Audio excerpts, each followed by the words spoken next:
ফুদাইল ইবনে ইয়াজ তিনি একজন বিশিষ্ট তাবেয়ী ছিলেন। তিনি তার জীবনের প্রথম অংশে ডাকাত ছিলেন।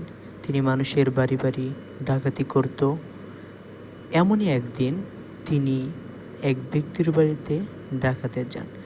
সে অবস্থায় তিনি কোরআন তেলাওয়াত করছিলেন। ওই ব্যক্তিটি যখন কোরআন তেলাওয়াত করেন, আল্লাহ তাআলার বাণী, আলাম ইয়ানি লিল্লাযীনা আমানু আন তাখশাআ কুলুবুহুম লিযিকরিল্লাহি ওয়া মা নাযালা মিনাল হক, যারা বিশ্বাস স্থাপন করেছে তাদের সময় কি আসেনি আল্লাহর স্মরণে এবং যে সত্য অবতীর্ণ হয়েছে তাতে তাদের হৃদয় বিগলিত হবে। সূরা হাদীদ 16 নম্বর আয়াত।